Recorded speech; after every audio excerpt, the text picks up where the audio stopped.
Front part అయిపోయిందండి. ఇంకా మిగిలిందల్లా shape belt. అయితే ఇది మిగిలిన క్లాత్. ఈ మిగిలిన క్లాత్లోనే మనం షేప్ బెల్ట్, క్రాస్ బెల్ట్లు అవన్నీ తీయాలి. అయితే ఇది షేప్ బెల్ట్ వచ్చేసేసరికి ఫ్రంట్ భాగం కింద ఇది ఉంటుందండి ఇక్కడ.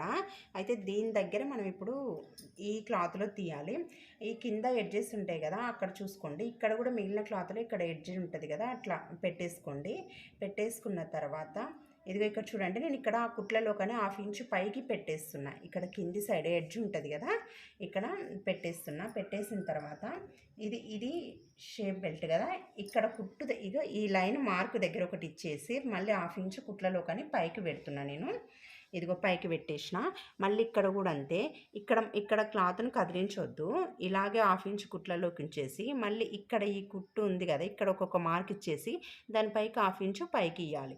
ఇచ్చిన తర్వాత ఇక్కడ చూడండి, ఇక్కడ మనం కుట్టిన డాట్ ఉంది కదా, ఇక్కడ టక్స్ దగ్గర అక్కడ ఒక మార్క్ చేసుకోండి. మార్క్ చేసుకొని ఇప్పుడు తీసేయండి. తీసిన తర్వాత మనం ఇక్కడికి వస్తే ఇక్కడ కుట్లల్లోకి పెట్టినాము, ఇక్కడికి వచ్చింది ఇక్కడ కుట్లల్లోకి పెట్టినాము, ఇక్కడికి వస్తే ఇక్కడ కుట్లల్లోకి. ఇప్పుడు ఇది కూడా ఇక్కడ ఉంది కదా, దీన్ని కూడా కొద్దిగా పైకి కుట్లల్లోకి పెట్టేయండి. పైకి పెట్టండి, అన్నీ పైకి. ఇంకో బయట సైడ్ ఉన్నాయి, వీటిని ఇప్పుడు కలిపేద్దాం. ఇదిగో చూడండి, ఇట్లా కలిపేసేయండి. కలిపేసి ఇట్లా డ్రా చేయండి. ఇదిగోండి, ఇది షేప్ బెల్ట్ అనమాట. ఇప్పుడు చూడండి, ఇది కట్ చేద్దాము.